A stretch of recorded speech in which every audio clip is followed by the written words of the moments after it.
Happy Sunday, everybody. Today I want to talk about some stuff that is controversial, some stuff I don't agree with, some stuff I don't like the direction some things are going. And they do 100% relate to forward-facing sonar, and they do specifically relate to a group of people that I think something needs to be said and something needs to be done. I don't know if I'm the right person for that, but I don't see anybody else doing this. So I'm going to be in the opposite spectrum of forward-facing sonar, and I'm an advocate for forward-facing sonar. Now, to be 100% transparent, obviously I own a business in the industry, so I am incentivized for there to be forward-facing sonar. I'm going to talk about some of that a little bit later on, right? Okay.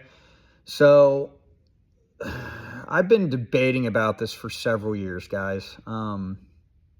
I'm not one to really want to throw myself into controversy. Although I do videos, I don't really like to be in the limelight.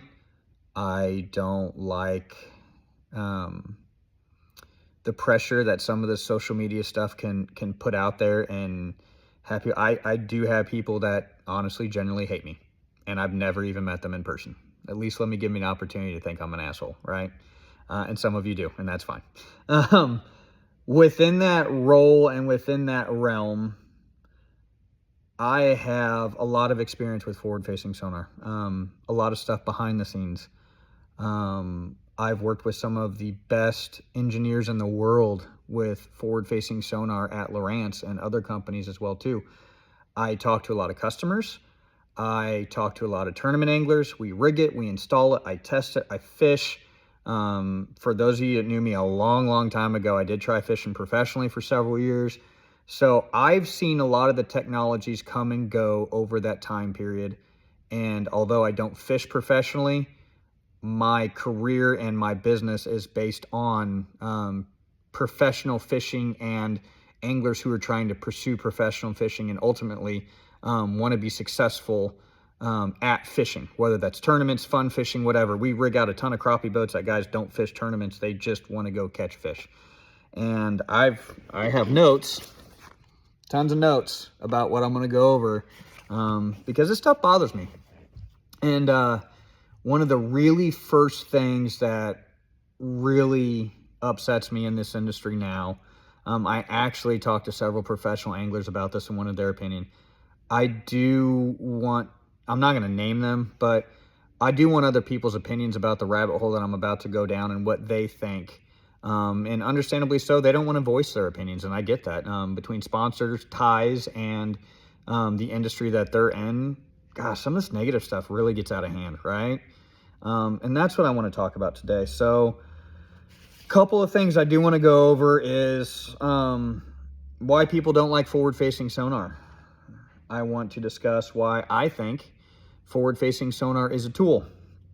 I want to talk about some past technology advancements that we've had. I want to talk about discrediting some of the youth and younger anglers that are out there today.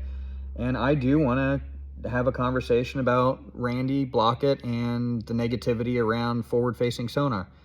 And before I jump into this, I do want to preface, I am open to any discussion about this, okay? I'm not going to go out there and say, if you don't agree with me, you're an asshole. No, we live in a great country where we can have other opinions. Let's have a dialogue. Let's have a conversation. I do have one thing at the end I want to discuss that I think would be interesting to see. I don't think it'll happen, but I may be proven wrong with this. But nonetheless, I do want to make this to have an opportunity for this to happen, okay? So first thing I really want to go over is a number of people, specifically Randy Blockett, I feel like is trying to discredit our youth and the younger tournament anglers right now. And I want to preface this by saying he has specifically said there needs to be an asterisk by these guys' tournament wins and tournament results because they use forward-facing sonar. Guys, I want to be brutally honest with you. We've been trying and talking about growing the sport every decade, and we are. We do live in an age of technology. We have YouTube videos. We've had Bassmaster magazines. We've had podcasts. There are guys that are learning and have learned from the pros for multiple years and now we're able to go out there and doing very, very well. Banks Shaw, as an example of that. Jacob Wheeler, when he was younger, was that angler as well, too. There are tons of examples out there that these youth are really, really good at what they do, and they can fish with or without forward-facing sonar. But I want to explain the old way, the old track record when I was coming up, how to become a pro angler. And this is the track way that I was going on, and this is a way where several of the old guard, if you will, did it, okay? So they did not have youth events, they did not have high school fishing events, and they did not have college events 25 years ago when I was in college, okay? So the way the roadmap to becoming a professional angler back in the day was to, at 16 years old, you join a club. So you guys probably had some experience fishing with a family friend, father figure, grandpa, aunt, uncle, somebody took you all fishing and showed you the ropes. How to fish from a boat. Maybe they were tournament anglers. Maybe they just went fun fishing. You saw TNN Bassmasters back in the day. That was my thing. I thought that was super cool. And you wanted to be a professional angler. You joined a club at 16 years old. You couldn't do it any younger. Liability issues, insurance, had to be 16. And you signed up as a non-boater. And you went out with guys and you learned from them. You learned fishing. You learned fish behavior as to what we thought it was. I'm going to get back to that a little later in this. But the way to do that was you fished the state team events or the events that qualified you for the state team, go to divisional, fish the divisional, win your state, go to the national championship. You fished events and opens that enabled you to have a roadmap if you were good enough, if you were qualified enough to fish the next level, which was the BASS back in the day, top 150, right? Now, you can still do that. It's not the exact same pathway. A lot of stuff has changed. You can still do that through the federation ranks. You can still do that, obviously, with signing up from the opens. But I'm going to get into that a little bit more. Nowadays, okay, you have youth events, BASS and TBF, which is MLF. You have high school events. These are big tournaments, guys. Some of these events have 400 boats, like down in Texas, Alabama, Louisiana. They have a ton of boats that show up to these things, okay? Then you go from there. High school events to college events. Some of these universities really put in time, money, and energy into their youth programs and truly sponsor these anglers to come in to go to their universities.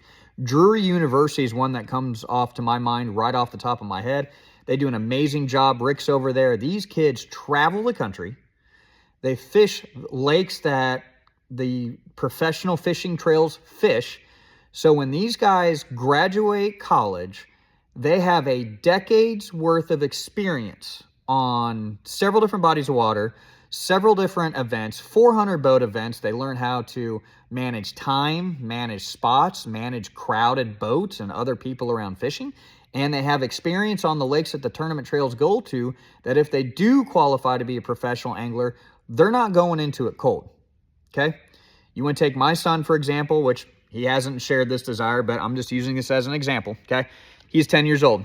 We fish team events, so he knows what it is to start off early in the morning. He knows time management. He knows the latest and greatest with technology. Now, is he the most proficient at casting in the cone and hitting it every single time? No, he's 10. But he gets the idea of it. He gets what I am attempting to do. He understands that there's a fish 10 feet out, 10 feet down. I'm going to try to cast that direction, and he knows roughly where it is. Now, tracking your lure, keeping your bait above it, that's a skill. It's developed. It's hard because there's no physical object you are throwing at. You're throwing out in the middle of nowhere, and you just have a rough idea where it is, right? So he's 10. He's been fishing team events with me, started last year. There's youth events, there's high school events, there's college events. If he wanted to continue down that pathway, becoming a professional angler, at 22 and 23 years old, these kids have a decade's worth of experience fishing multitude of different bodies of water, fishing a multitude of different techniques, and fishing with the latest and greatest with technology for the most part. They are that good of anglers, guys, because they have a decade's worth of experience. When I was young, trying to come into this, 16, 17 years old, and my dream was to fish professionally, the average age of a pro angler that was successful was in their late 20s to early 30s. Because for them to gain the same decade of experience, they started at 16 and 17. It wasn't at 10, 11, or 12 like it is now. This is leading into what I'm about to get into with forward-facing sonar, which is what it in my opinion, is a tool, because these anglers are damn good anglers, period. They can catch them, okay? And they can do that because they've had the best teachers in the world, which were the old guard of professional anglers. They have more knowledge at their fingertips. There's more videos out there. There's more explanations of how things work than they've ever had and they've ever been, and they all have it at their fingertips on their phone, which is what I'm recording this with right now, that they can watch and see and learn from the greatest anglers. There's not a lot of secrets out there anymore until what's going on, because if you try to keep it quiet, somebody starts dominating tournaments. It's not kept secret like it was back in the 80s and 90s. You didn't have to wait 6 months to see it on TNN Bassmasters.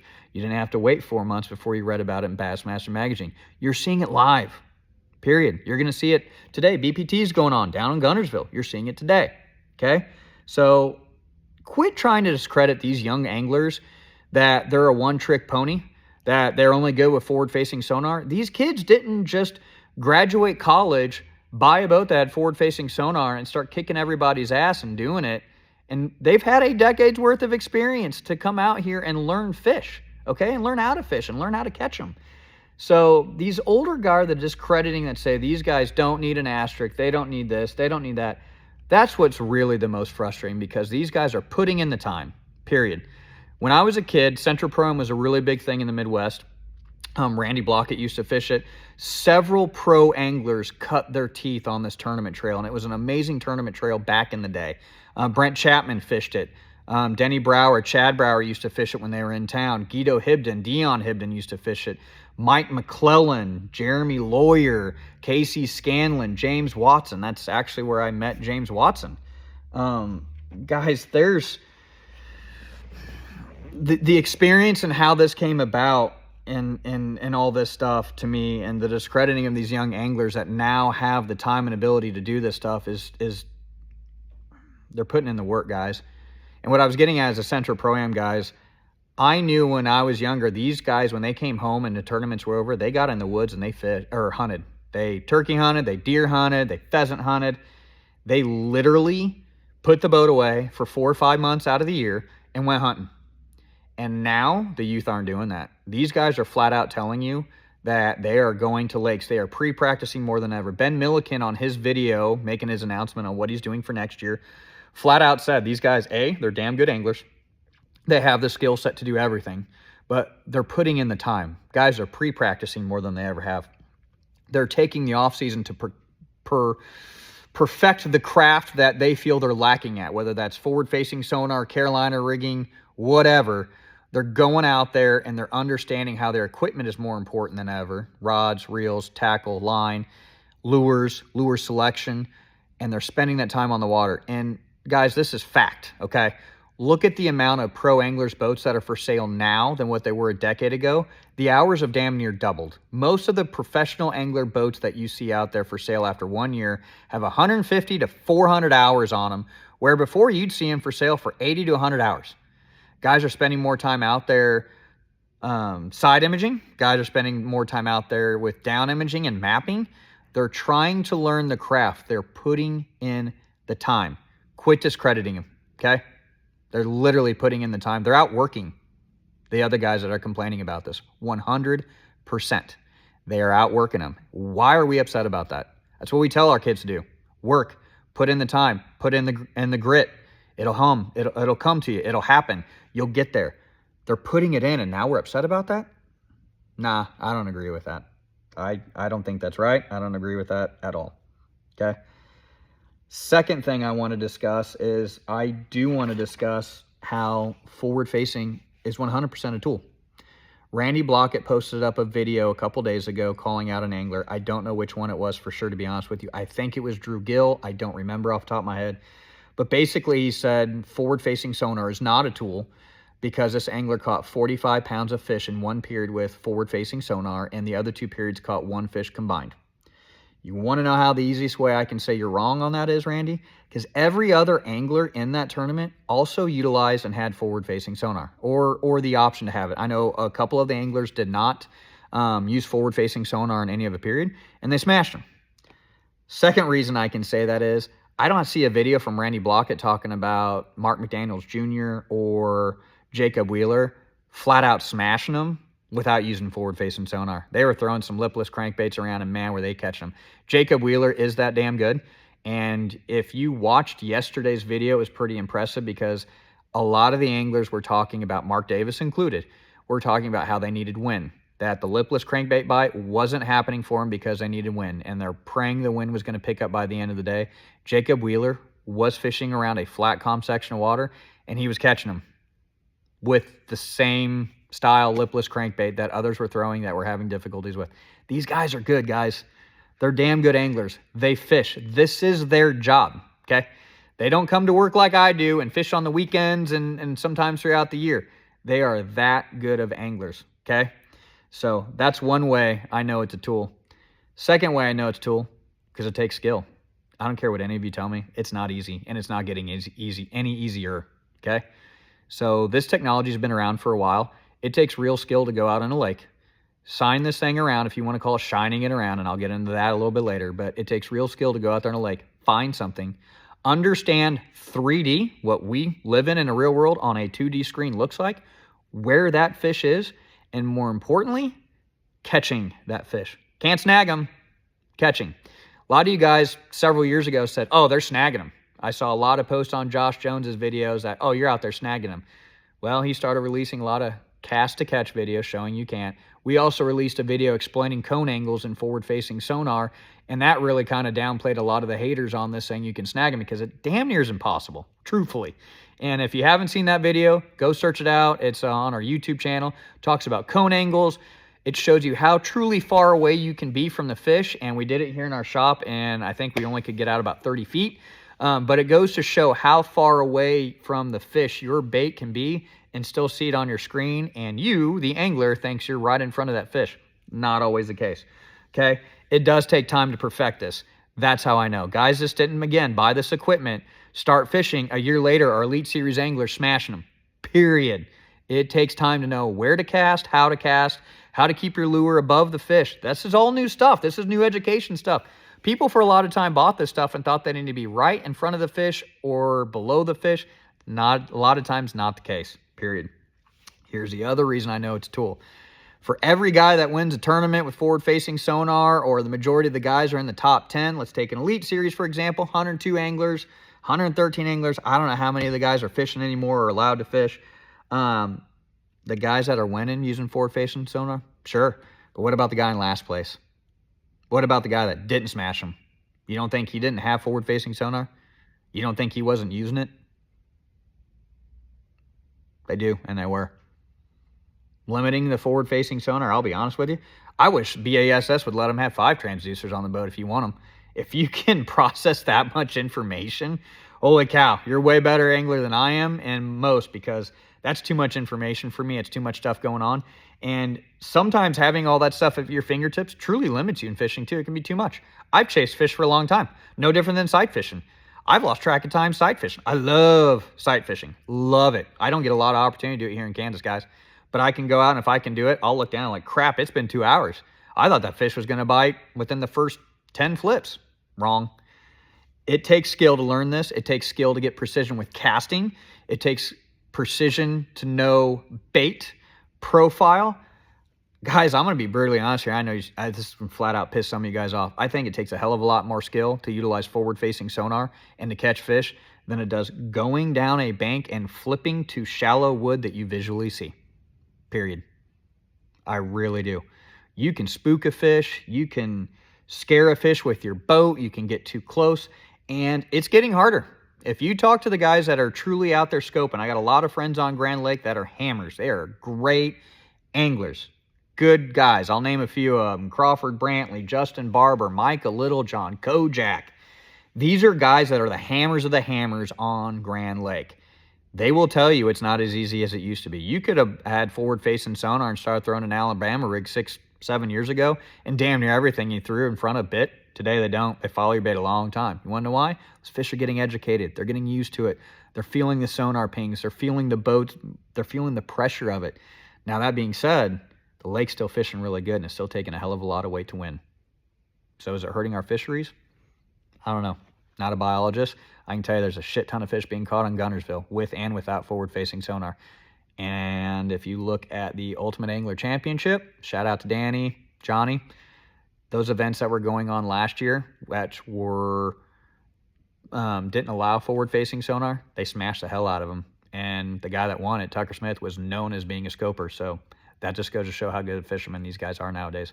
The weights going up over time will show you FLW events, BASS events, even before forward-facing sonar, the weights were increasing and the cut weights were increasing before forward-facing sonar. That means our anglers were getting better.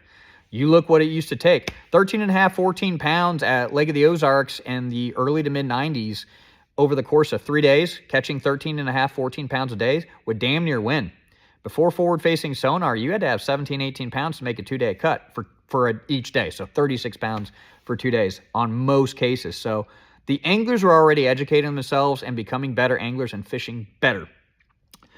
The other reason why I know forward-facing sonar is a tool, and I'm going to call Randy Blockett out about this.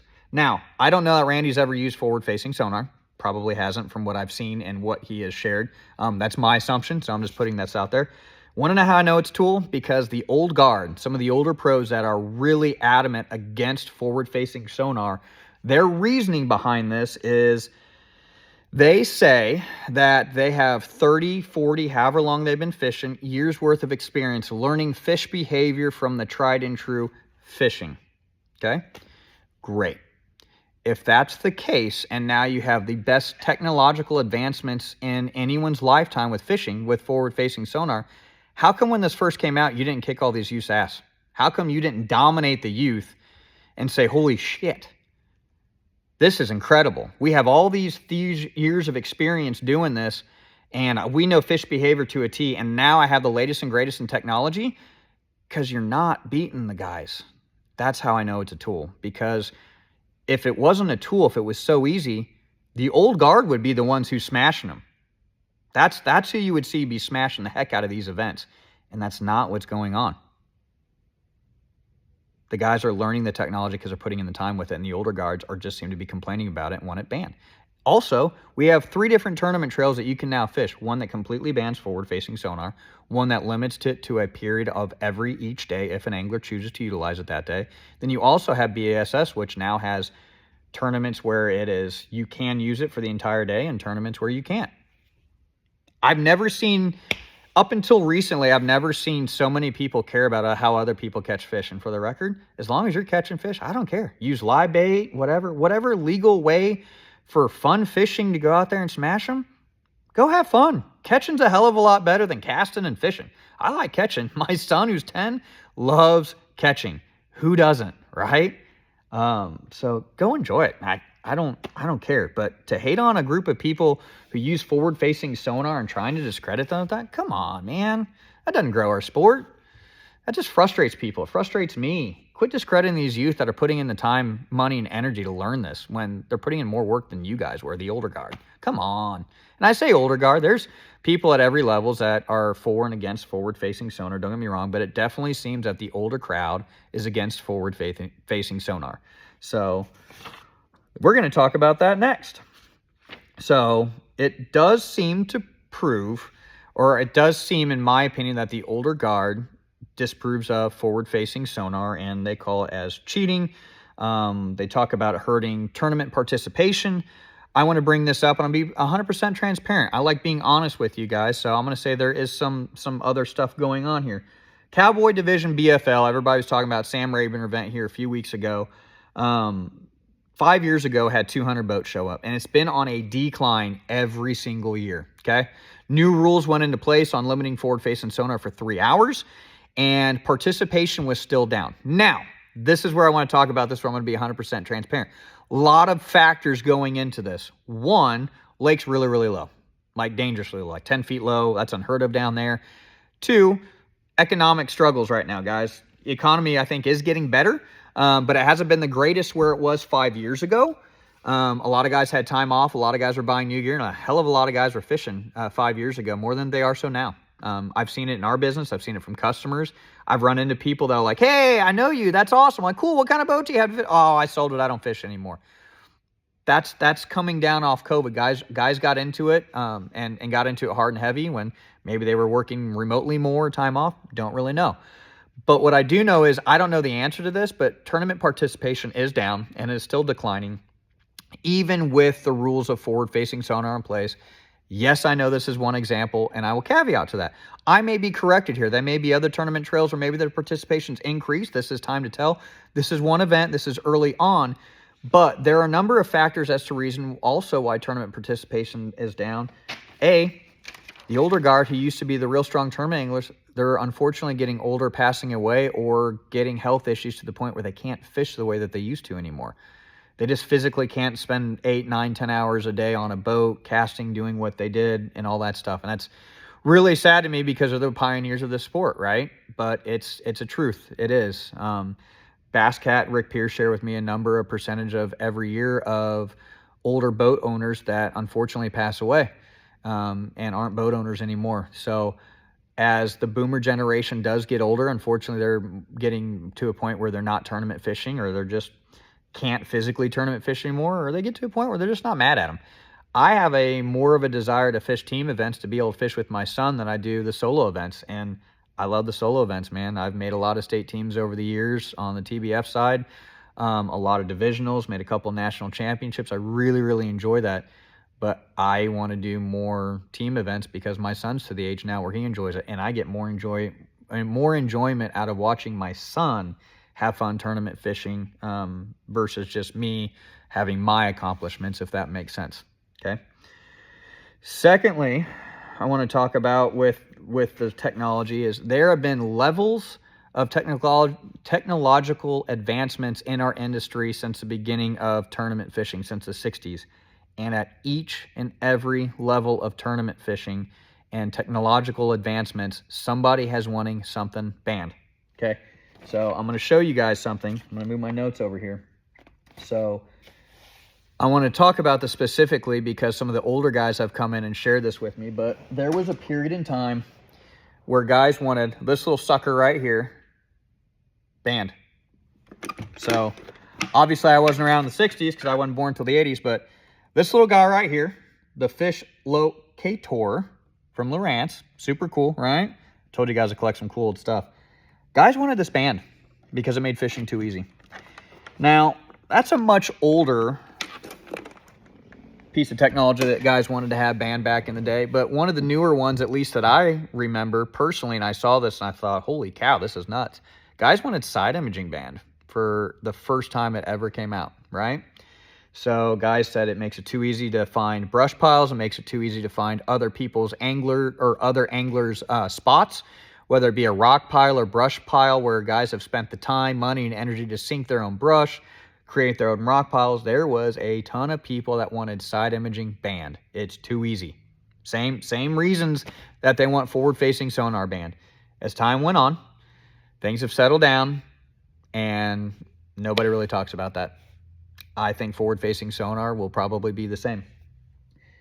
Another reason why I think forward-facing sonar is a tool is the timeline. The first, what I'm going to consider forward-facing sonar system that came to market, which was the Garmin LVS 32, came about and was announced June of 2018. Think about that, guys. We are damn near 8 years away. And the biggest complaints on forward-facing sonar have probably developed in the past, I'm going to say 3, maybe 4 years. Okay. Now, there was live imaging out available before this. We had PS22, I think 32, PS22 for sure from Garmin, okay? Was live sonar. It really wasn't developed for this. When LVS 32 first came out, for several years, it was called crappie scope because bass fishermen did not utilize it. Guys like Josh Jones, Kyle Hall, there are several other anglers that came to fruition and brought this to the market and showed us what we were missing with bass fishing. Then it really started to kind of gain some traction with this. And now we're advocating for this stuff to be banned, right? 8.5 years after it came to market, 4 years after the fact that it's been out in pretty good stride, now we're demanding it be banned, or at least some of you guys are. And within that, kind of talking about the discrediting stuff as well, too, We thought tournament fishing or big bass was probably a thing of the past, catching monster 16, 17, 18-pound bass. And with forward-facing sonar, we proved those bass still swim in the lake. And we're also proving now they're getting harder to catch. Bass are simple, but they're not dumb. They know when stuff's going on nowadays. Do I think that we're going to see big fish weighed in or monster mega fish caught in the future? I think we will, yeah. But I don't think we're going to see it nearly like what we did when this stuff really got going. OHIV comes to mind with all the 13 to 17-pound bass that were caught in 1 year, several years ago. Those fish aren't gone, guys. They didn't die off. They're still in there. They're still swimming around. They're educated now. Again, they're simple, but they're not dumb, okay? So, guys, that was forward-facing sonar as a tool, discrediting some of the younger anglers. I want to talk now why several guys don't like forward-facing sonar and they want it banned. One is technology. We know as we get older, we don't like new technology. It's complicated. It's not what we're used to, not what we grew up with. That's life. I'm to the point where some technologies I don't like. I don't like dealing with the stuff, but doesn't mean it's wrong. Doesn't mean other people shouldn't do it. It's technology. This is why I say it's generally an older crowd that want this stuff banned or shouldn't want other people to be allowed to use it. Randy Blockett is older. Second reason why I think most people or some people don't like forward-facing sonar, and this one's going to be hard to swallow, guys. It's expensive. Not everybody can afford it. And this kind of leads into the other thing with this. I've seen guys say, well, you know, if you buy this, it's because it's expensive and you have to have forward-facing sonar, or sorry, to have forward-facing sonar, good images, you have to have a lithium battery. You don't. I'm not gonna downplay it. It is expensive, right? If you want to play at the top echelon of the sport or try to do that and follow that, regardless of the sport, it's expensive, right? Like, I've seen guys complain about Trey McKinney. Well, he grew up because of this, and mom and dad did this. He's running around mommy and daddy's money. Well, what about the guy that's the football star that mom and dad sent him to football camps all summer long and have a throwing coach hired for him, and he goes and works out and he does nutrition guidelines and all this stuff? Parents are going to support their kids when they want to support their kids and can afford to support their kids, period. It's being a good parent. That's all that is, guys. That's jealousy is what that is. That's jealousy of the fact that somebody else was able to support their kids and do something different because you didn't have the same opportunities. Life is not fair, period. But quit creating excuses when there's tons of opportunity around, period. I grew this with my wife out of our garage at our house a decade ago. It takes work, it takes grit, and it ain't easy. I'm not saying it is. But it's no different than these kids putting in the time now. It's not easy. They make it look easy. BASS or Major League Fishing makes it look easy because every 2 seconds they're cutting to another angler that's catching fish. Of course it makes it look easy. That's the perception of it. It's not. I remember being 8 years old, seeing a guy catching the snot out of fish on a buzzbait, and I told my dad I wanted a buzzbait and go fishing. He goes, son, it's January. We do live in South Georgia, but it's January. The water's cold. You're not going to catch fish on a buzzbait. Now, him being the great father that he is, he rigged up a buzzbait without fail, and I threw it for 4 hours and never got a damn bite. You got to have some basic understanding of what the time is and what's going on. Also, leading back to this event with Bass Pro Tour, I know I'm jumping around a ton, guys, but leading back to this Bass Pro Tour event, this is a time of year where the minnow and forward-facing sonar shines, period. That's just where this is. And these anglers are good at what they do, and they're good at all tactics, don't get me wrong. But there are moments and there are certain times of the year where this stuff shines.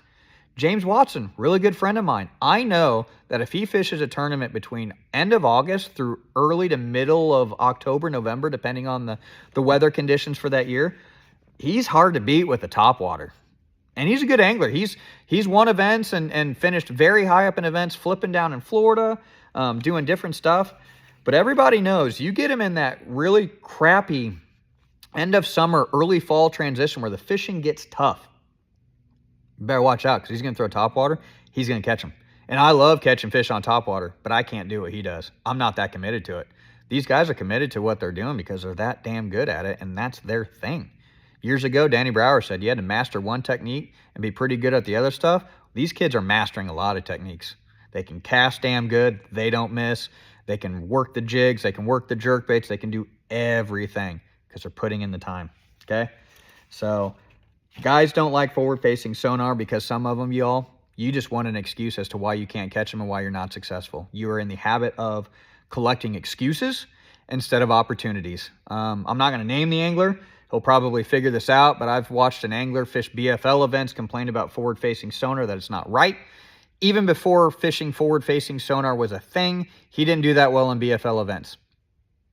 Period. But they want an excuse as to why they're not successful instead of going out there and putting in the opportunity or creating the time. He always had an excuse. Well, I don't have the money for forward-facing sonar. I don't have the job that allows me to go have time off on the water. Quit complaining. Quit creating excuses.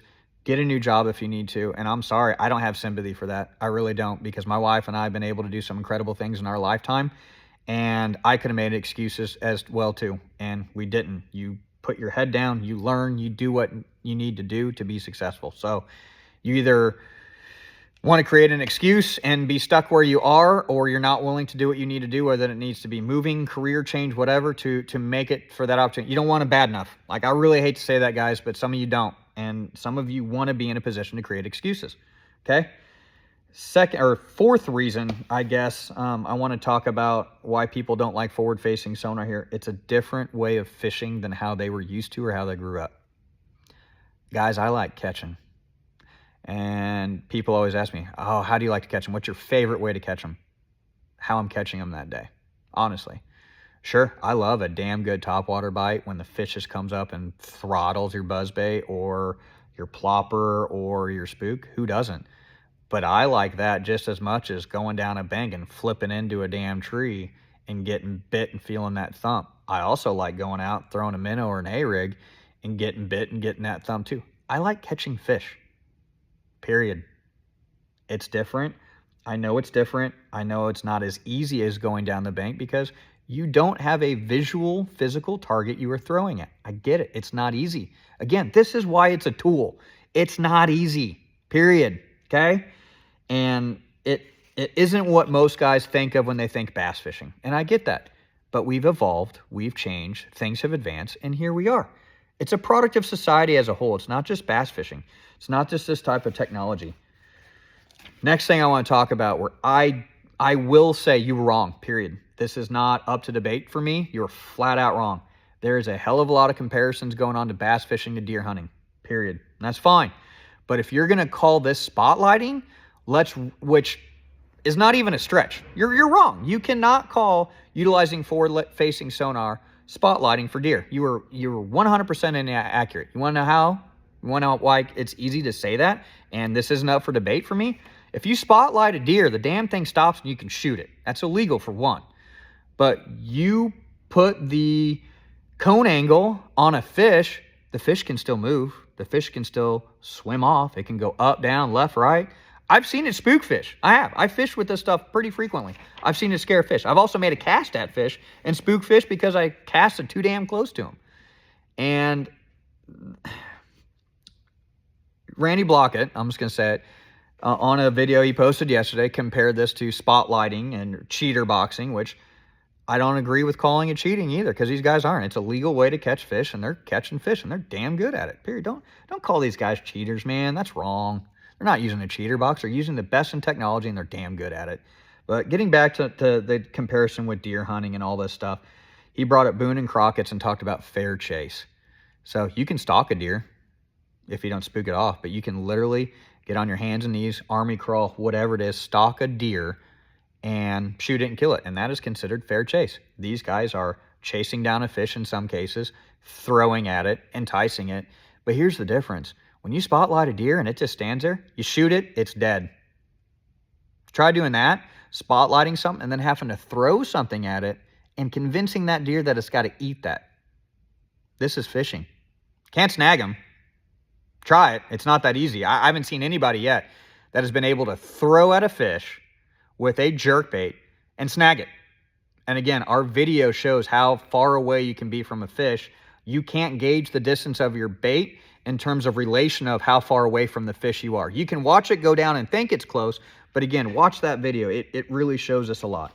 So to you guys comparing this as not a fair chase, or you're spotlighting a deer, comparing to that, you're wrong. You're so wrong. but it does fit your agenda, okay? One of the final things I want to discuss and talk about this, and I'm sorry this is going long, so thank you for still being here at this, is Randy Blockett specifically talking about forward-facing sonar. Why is he hating on it? Now, he believes it's wrong, and I respect that fact 100%. Everyone has the right to have their own opinion here, and I don't agree with him on that, and that's fine. I am open to conversation with him. I'm open to dialogue about that. I don't hate Randy. Hell, he's an incredible angler, and he's done some really cool stuff here. But ultimately, he keeps talking about it in a negative light because, A, we all keep watching it. I watched a lot of his videos after the first of the year because he was talking about fishing. And his likes on those videos are actually more than it is being negative about forward-facing sonar. But ultimately, Randy Blockett keeps talking about it because he's incentivized to. He's on a monetized platform, and he makes more money from forward-facing sonar than he probably does any other way, right? It's his career, and that's fine. That's how this is. But him keeping talking about it in a negative light keeps getting views, keeps getting likes, and it's making him money. And I mean, honestly, it's kind of genius if you think about it. The guy makes more money from forward-facing sonar than probably most pros do actually fishing professionally and utilizing forward-facing sonar. Let that sink in. But to kind of wrap this up and compare everything here as to what we've had going on, and I keep looking away because I'm looking at my notes to make sure I covered everything, guys. One of the final things is, and this is, I want some of guys, specifically Randy Blockett, to kind of put their money where their mouth is. If this technology is cheating in your eyes, and it is so easy to do, Randy, you were a professional angler for a long, long time. You have a ton of experience. I know Grand Lake has a special place in your heart. I have a facility on Grand Lake or a shop down there. I will challenge you that I will put any brand of forward-facing sonar electronics on your boat for a day. We are really good at installs. We know what we're doing. I'll meet you on Grand Lake, but I would challenge you to let me know what brand of forward-facing sonar you want on your boat. Go out on Grand Lake and show us how easy this is. And you may prove me wrong, but I doubt it. But show me how easy this is and how it's too easy for these guys to catch fish. It took 26 pounds to win a couple weeks ago. Go out there and smash 22 to 28 pounds. Show me how easy it is, and you'll prove all of us wrong. So I'm going to leave you guys with that. Again, guys, this is not a bashing in any short shape or way. The most frustrating thing I want to reiterate going over this is I do not think it is right, fair, in any capacity to try to discredit these new young anglers coming in that are doing so well in fishing because they are just that good. And they put the time in to learn it. They put the time in to know it. They put the time in to figure the baits out because they're working, and they're working damn hard at it, period. And they're working harder than most. And I think if you take these class of anglers right now and you put them against the best anglers from the 80s and 90s, I think these guys are going to beat them every time. I really do. These guys are this damn good. So, guys, appreciate you following along. It's been a hell of a long video. It's been something that's been on my mind for quite a while. I feel relieved, honestly, to get this off my chest because this is something that's truly been bothering me for a while. I've been a big fan of this industry, both following professional fishing and the industry side of this. I love business, all sorts of business and what this means. And controversy is a good thing. I agree with disagreements and welcome that. It's just we can't keep saying these younger guys are cheating or trying to take away from the fact that they've earned this. They've worked their ass off to earn this, and they're putting in the time. And these other guys trying to discredit them, it's not right. I couldn't imagine what Randy Blockett would have thought if somebody, Rick Clunn, Denny Brower, came up to him when he won that tournament. We pulled the drain plug and said, man, that was really scary, you know, that you shouldn't have earned that. There should be an asterisk by your name because you pulled your drain plug. That was putting you and your co-angler at risk of sinking a boat. What if you couldn't get the drain plug back in? What if your bilge pump didn't work and you couldn't make it back? Like, that's really scary. But they didn't. That was called getting an edge. You know, guys used to fly over events back in the day before Google Earth. Guys used to have chainsaws on their boat. You know, these guys are utilizing the technology that's available to them to the best of their abilities. No different than what anybody else did in any era of tournament fishing. Back then they were called geniuses and they were called damn good, and people respected them. Respect these guys. They've earned it.